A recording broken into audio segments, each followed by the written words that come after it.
오늘 주신 하나님 말씀 함께 받들도록 하겠습니다. 신약 성경 마태복음 25장 1절로 13절 말씀 되겠습니다. 42페이지에 있습니다. 마태복음 25장 1절로 13절 받듭니다. 그때의 천국은 마치 등을 들고 신랑을 맞으러 나간 10 처녀와 같다 하리니 그 중에 5은 미련하고 5은 슬기 있는 자라. 미련한 자들은 등은 가지되 기름을 가지지 아니하고 슬기 있는 자들은 그릇에 기름을 담아 등과 함께 가져갔더니 신랑이 더디옴으로 다 졸며 잘새 밤중에 소리가 나되 보라 신랑이로다 맞으러 나오라 하매 이에 그 처녀들이 다 일어나 등을 준비할세 미련한 자들이 슬기 있는 자들에게 이르되 우리 등불이 꺼져가니 너희 기름을 좀 나눠달라 하거늘 슬기 있는 자들이 대답하여 이르되 우리와 너희가 쓰기에 다 부족할까 하노니 차라리 파는 자들에게 가서 너희 쓸 것을 사라 하니 그들이 사러 간 사이에 신랑이 오므로 준비하였던 자들은 함께 혼인잔치에 들어가고 문은 닫힌지라. 후에 남은 처녀들이 와서 이르되 주여 주여 우리에게 열어주소서. 대답하여 이르되 진실로 너희에게 이르노니 내가 너희를 알지 못하노라 하였느니라.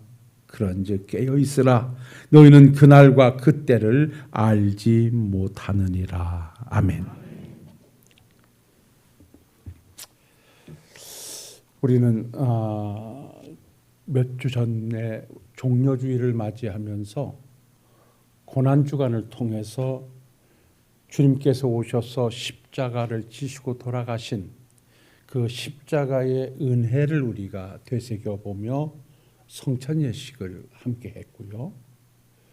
그리고 고난주간이 지나고 난 이후에 부활절을 맞이하며 장사 지낸 바 되셨다가 3일 만에 살아나심으로 진정한 승리, 다시 말해서 우리의 죄를 사하셨던 주님께서 의롭다 선언하신 멋진 부활의 역사도 우리가 함께 말씀을 찾아가 은혜를 나눴고요.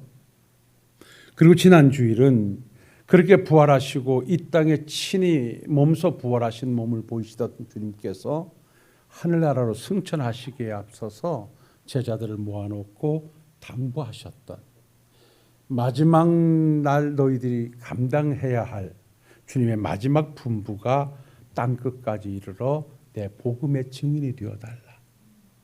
너희는 모든 민족으로 가서 제자를 삼아 아버지와 아들과 성령의 이름으로 세례를 베풀고 내가 너희에게 가르쳐 지켰던 모든 말씀을 그들에게 전하여 그들도 그렇게 지켜내므로 주님의 제자가 되게 해달라는 전도와 선교의 당부의 말씀을 가지고 부활하신 주님께서 우리에게 부탁하신 그 내용을 가지고 지난 주일은 함께 또 은혜를 나눴습니다. 그리고 이제 오늘은 그 연장선에서 우리 주님께서 복음을 증거하실 때 그 복음 중에 한 가지 이루어지지 않은 복음이 있습니다. 그 이루어지지 않은 복음이 뭐냐 하면 우리 주님께서는 이 땅의 구속의 역사를 이루시기 위해서 하늘 보좌를 버리고 이 땅에 오셔서 험한 십자가 지시고 우리의 죄를 속량해내시고 부활하시는 그리고 승천하셔서 하나님 보좌 우편에 앉아 계시는 이 복음의 내용은 친히 이루시고 그랬던 주님께서 내가 하늘나라에 가면 너희들의 거처를 예비할 것인데 그 거처를 예비하고 난 이후에는 내가 다시 와서 너희를 내게로 데려가서 나와 함께 있을 것이라고 하는 재림에 관한 복음을 말씀해 주셨습니다. 그래서 주님의 복음의 내용 가운데 이루어지지 않은 이 재림의 복음 앞에 우리가 어떻게 살아야 할 것인가에 대한 당부의 말씀을 주시고 있는 내용이 오늘 본문으로 선택한 내용입니다. 그래서 이 내용을 우리가 오늘 본문의 이 10 처녀의 비유를 통해서 주시고자 하는 주님의 은혜의 말씀을 좀 더 깊이 알려고 하면 24장에서 주셨던 말씀을 좀 함께 보셔야 되는데 우리 주님께서 복음을 증거하시다가 제자들이 있는 자리에서 그들의 자랑감이었던 유대인들의 자존심이기도 했던 그 예루살렘 성전이 파괴될 것이라고 하는 놀라운 예언을 하십니다. 그러자 그 소리를 들은 제자들은 놀라움과 더불어서 이런 일이 어떻게 일어날 수 있으며 그것은 무엇을 의미하는가에 대해서 주님께 묻게 되어지지요.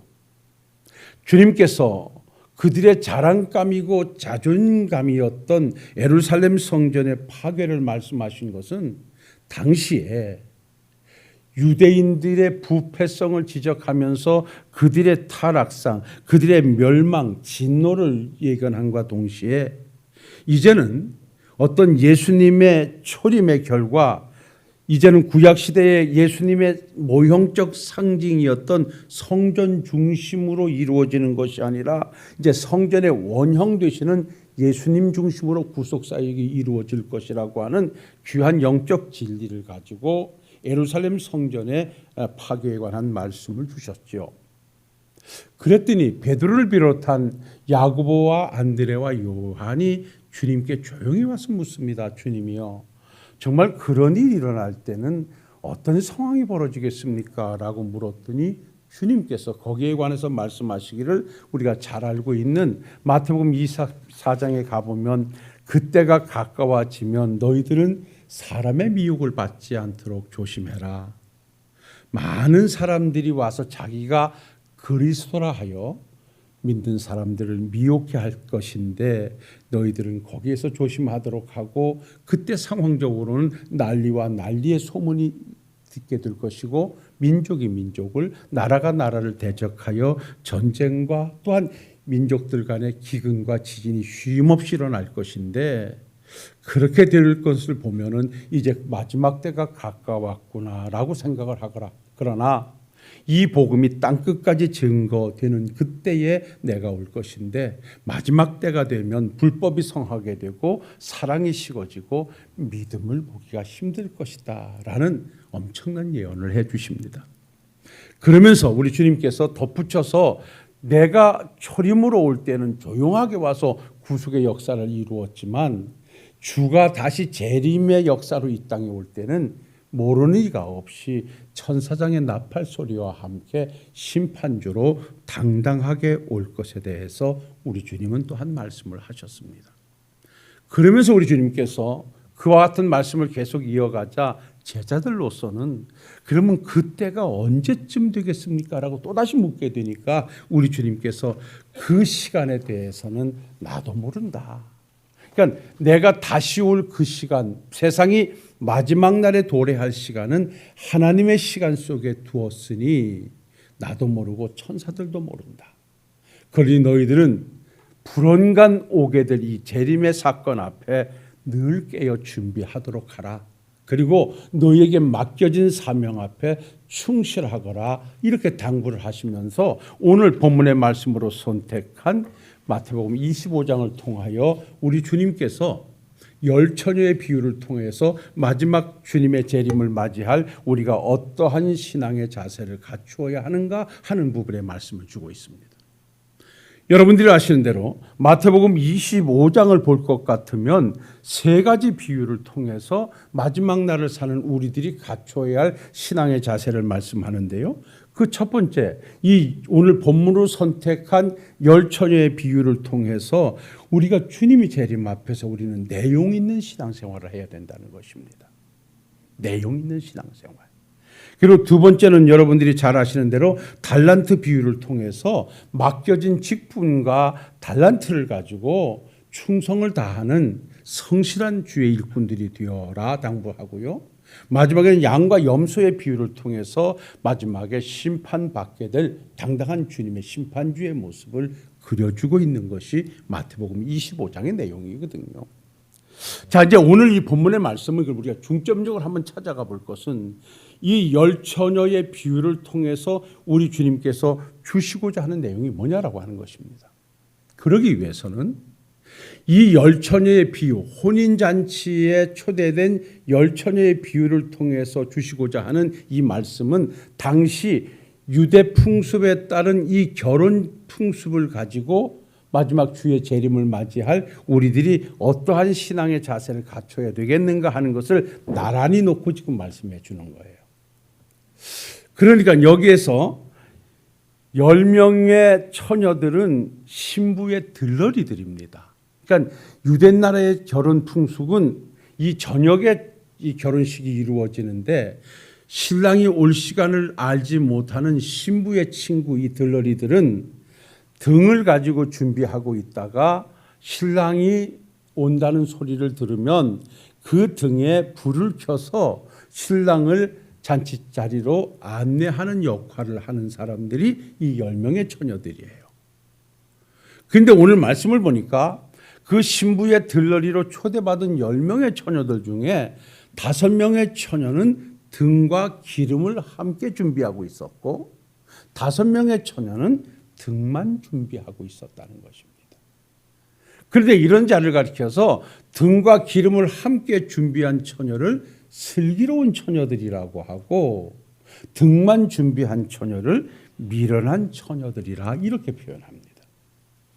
그래서 오늘 내용을 보니까 이들이 다 10명이 동일하게 등을 가지고 5명은 기름을 준비하고 5명은 기름을 준비하지 않은 상태에서 있다가 신랑이 느닷없이 나타나자 이 기름이 준비되었던 처녀들은 얼른 불을 켜가지고 신랑을 맞으러 갔는데 등은 준비하였으되 기름을 준비하지 못했던 5 처녀들은 그때 당황해서 기름이 있는 처녀들이 가서 좀 나눠달라고 하니까 이들이 너와 내가 나눠 쓰기에는 다 부족하니 나눠줄 수가 없고 차라리 파는 데 가서 기름을 사가지고 오너라 이렇게 말씀을 합니다. 그래서 등만 준비했던 처녀들이 그 기름을 사러 간 사이에 이미 신랑은 잔치집에 들어가게 되고 잔치집의 문은 닫혔더라. 그래서 이 등에 기름을 준비하지 못했던 처녀들이 기름을 준비해가지고 와보니 문은 닫혔고 아무리 밖에서 두드려도 열어주지 않아 이들은 잔치에 참여하지 못하게 되었다는 내용이 본문의 내용이거든요. 이 말씀은 뭐냐면 이때 당시에 말하자면 등에 기름을 준비하지 못해서 신랑을 안대하지 못하는 자는 불청객으로 취급이 되어져서 혼인 예식에 참여하지 못하는 풍습이 있었다 합니다. 사랑하는 성도 여러분, 여기에서 우리에게 주시고자 하는 은혜의 말씀이 정말 큽니다. 그래서 오늘 이 시간에 우리가 복잡하게 생각을 해볼 것이 아니라 오늘 이 등과 기름이라고 하는 내용 속에서 10명의 처녀가 동일하게 다 등을 준비했는데 5명은 기름을 준비했고 5명은 준비하지를 않아서 5명은 혼인 예식에 참석을 했고 5명은 참석하지 못했다. 조금 우리 신학적 내용에서는 조금 가혹한 부분이 있습니다만은 우리가 이 내용을 가지고 준비해야 된다는데 방점을 찍는다면 그러면 여기서 말씀하는 등은 무엇을 의미하고 기름은 무엇을 의미하는가 하는 것입니다. 여러 곳에서 이 말씀에 관한 내용이 많이 있습니다만은 여기에서 우리가 정리할 것은 등은 잘 들어보십시오. 여기서 10명의 처녀들이 가지고 있었던 등은 외형적 신앙생활을 상징하는 겁니다. 그리고 여기서 말씀하는 기름은 내면적인 신앙생활을 요구하는 것입니다.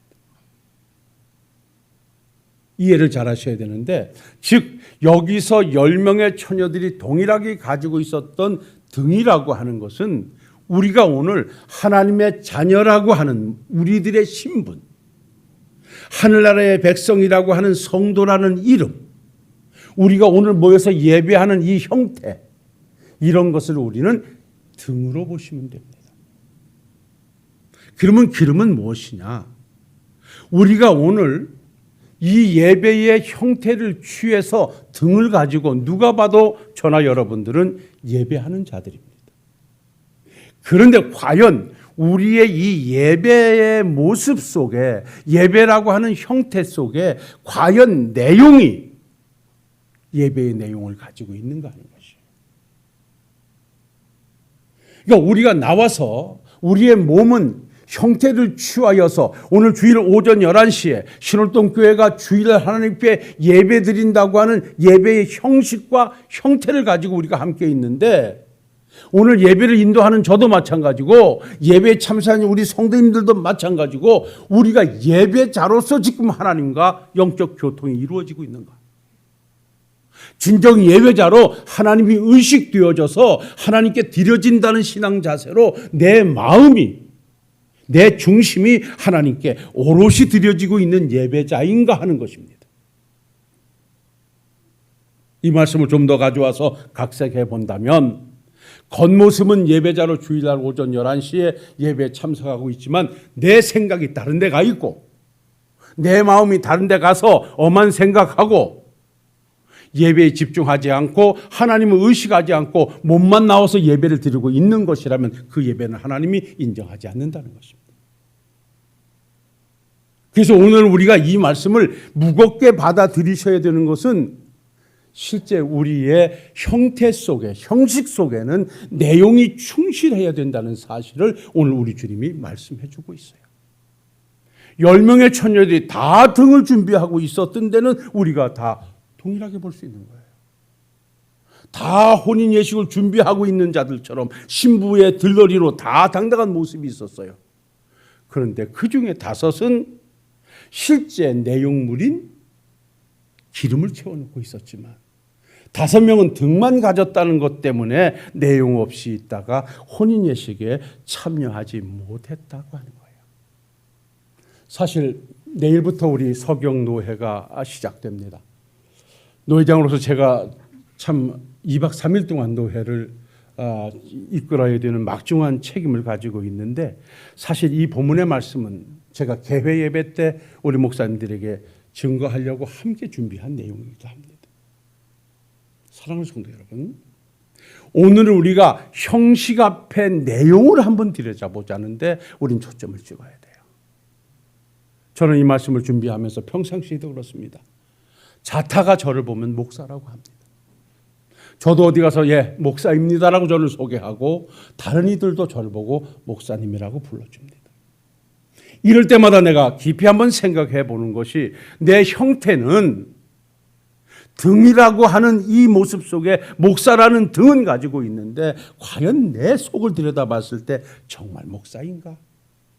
목사로 살고 있는가? 목사다운 모습이 있는가? 얼마나 목사다운 모습을 채워가는가에 대한 그 싸움을 쉼없이 해나가고 있습니다. 이 내용은 우리 장로님들도 마찬가지고 권사님들, 안수집사님들 모두가 마찬가지입니다. 아니 하나님을 아버지로 믿는 모든 성도들이 마찬가지입니다. 누가 나를 하나님을 믿는 하나님의 자녀라고 합니다. 저 사람은 교회 다니니까 성도라고 말합니다. 이 거룩한 이름을 부여받은 내가 과연 껍데기는 하나님의 백성의 모습을 당당히 갖추고 있는데 내면에 있어서 하나님이 보실 때 어떠한 모습으로 지금 하나님과 영적 교통이 이루어지고 있는가 하는 것입니다.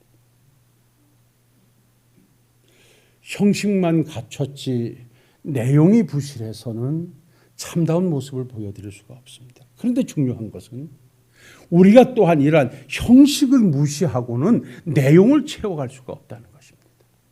여러분, 등이 없이는 불을 밝힐 수가 없잖아요. 그렇잖아요. 그래서 우리가 불을 밝히기 위해서는 등이 절대 필요합니다. 그런데 이 등만 가지고는 안 되는 것이 등에 불을 켜기 위해서는 기름이 또한 절대적으로 필요한 것입니다. 우리가 하나님께 내 인격, 전인격을 통해서 하나님 향한 존경과 감사와 경애와 복종으로 오롯이 하나님께 드리는 예배자가 되려고 하면 이렇게 주일 오전 11시에 예배를 드린다고 하는 예배의 형식과 형태는 절대 필요합니다. 그런데 이 속에 내가 앉아 있다는 것으로만 만족해서는 안 되고 이 속에 앉아 예배를 드리면서 지금 오롯이 내 마음이 하나님 앞에 온전히 드려지고 있다는데 우리는 더 방점을 찍어야 되는 것입니다. 오늘 슬기로운 이 5 처녀와 반대되는 미련한 처녀들을 보십시오. 이 처녀들은 등을 가졌다는 데서 그냥 도취되어 있었어요. 등을 가지고 있었으니까 혼예식에 들러리로 갈 수 있는 자격이 있었어요. 그런데 이들이 방관했던 것은 등에 불을 켜기 위해서는 기름을 준비했어야 된다는 것은 잊어버렸어요. 차라리 등이 없었더라면 증이라도 준비하려고 애썼겠는데 등이 있다는 것 때문에 이는 기름에 대해서 생각하지 않았던 거예요. 오늘 우리는 하나님을 아버지로 믿는 순간부터 우리는 수없이 예배의 자리를 반복하고 있습니다. 시간만 나면 기도의 자리를 반복하고 있고 봉사와 섬김의 자리를 만들어가고 있습니다. 여기에서 우리가 다시 한번 깊이 생각해야 할 것은 내가 신앙적 행위 속에 얼마나 내용이 진솔하게 하나님 앞에 드려지고 담겨져 있는가 하는 것입니다. 디모데후서 3장 1절로 5절의 말씀을 찾아가면 말세의 죄악상을 쭉 열거해 주십니다. 제가 잠깐 한번 읽어볼게요.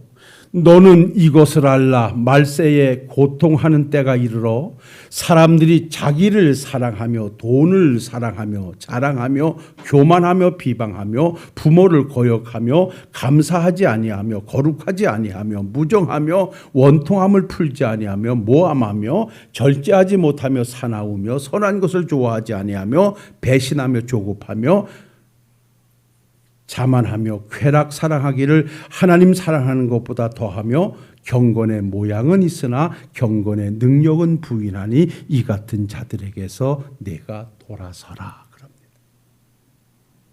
성도들이 갖춰야 할 모든 것을 다 뒤로 하는데 이 뒷부분에서 우리가 하나 찾아볼 것은 경건의 모양은 있으나 능력은 부인하니 여기 경건의 모양은 예배입니다. 종교, 예배 이런 것입니다.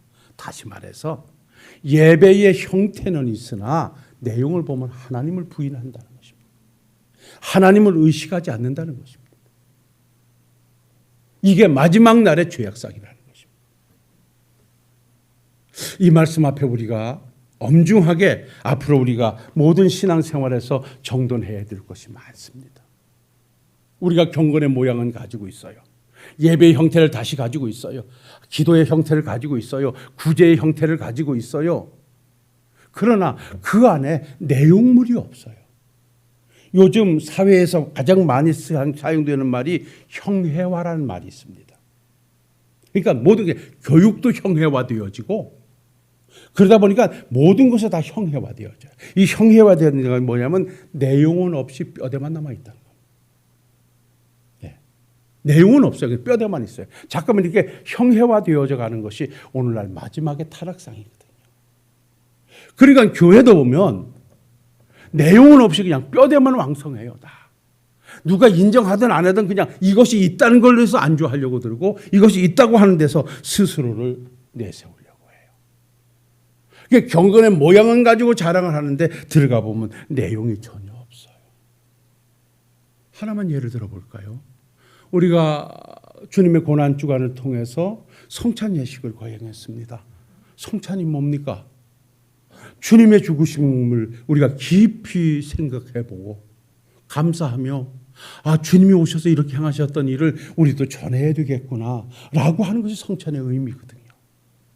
그러니까 우리가 주님의 떡과 잔을 대하면서 정말 나를 위해서 십자가에 돌아가신 주님의 은혜를 가슴에 새기고 이렇게 복음 증거를 위해서 복음을 위해서 오셔서 이 험한 십자가를 지고 돌아가신 주님의 은혜를 되새기면서 우리도 끝까지 복음 증거자가 되어야 되겠다라고 하는 어떤 결심을 담아서 참여하는 것이 성찬의 진정한 모습이거든요. 그런데 그러한 내용물에는 상관됨이 없이 떡과 잔을 먹고 마시는 거에만 우리가 형식화되어져 있다면 이건 역시 모양은 있으나 능력은 없는 것이라는 거예요. 저는 오늘 여러분들에게 긴 말씀 드리지 않으려고 합니다. 사랑하는 성도 여러분, 우리가 너무 형회화되어져 가는 내 신앙을 한번 다시 추스려서 좀 내용은 겉모양은 화려하지 못한다 할지라도 내용만큼은 알차고 충실하게 하나님 앞에 보여져 살아갈 수 있는 우리 성도님들이 되시길 바랍니다. 오늘 우리 장로님 참 기도 준비하셔서 은혜스럽게 잘하셨는데 그렇습니다. 우리 장로님들이 대표 기도를 하시잖아요. 한 예를 들면 이거는 온 성도를 대표해서 주일날 대신 하나님께 기도를 하는 거예요. 그렇기 때문에 우리 장로님들도 이번 주에 내가 기도라고 하면 한 주간 내내 기도하면서 이 기도를 준비하셔야 돼요. 우리 찬양자도 오늘 예배위원으로 와서 찬양을 하잖아요. 이것도 한 주간 내내 준비하고 와서 마음속에 놓고 와서 찬양하는 것이 돼야 돼요. 저 역시 예배자, 예배 인도자로서 이 말씀을 준비해서 한 주간 내내 기도하고 새벽에 와서 이 말씀을 되뇌이고 하면서 준비해서 전하는 거예요. 여러분이요, 그냥 설교에 그냥 형식만 갖추고 내용이 없다라고 한다면 이게 무슨 설교이며, 우리가 찬양과 기도도 마찬가지고 우리가 준비되어 없이 그냥 내가 기도하는 시간에 와서 기도하고 찬양하는 시간에 찬양한다면 그게 무슨 의미가 있어요? 우리 정말 앞으로는 우리가 무슨 다른 하나의 일을 해도 우리가 가지고 있는 등에다가 기름을 채우는 일에 우리 모두 함께 마음을 모으고 그 일에 최선을 다하는 우리 식구들이 되실 수 있기를 주님의 이름으로 축원합니다. 등만 가지고 있다는 것을 위로받으려고 하지 말고, 내가 오늘 교회 나왔다는 것으로 내가 다 했다고 생각하지 말고, 하나하나 해 나가는 데 있어서 우리가 하나님과 영적으로 교감과 교통이 이루어지는 그러한 기름되어진 내면의 신앙생활을 통해서 하나님께 영광 돌려가는, 그래서 주의 재림을 멋지게 준비하는 우리 사랑하는 성도님들이 되시기를 주님의 이름으로 축원합니다.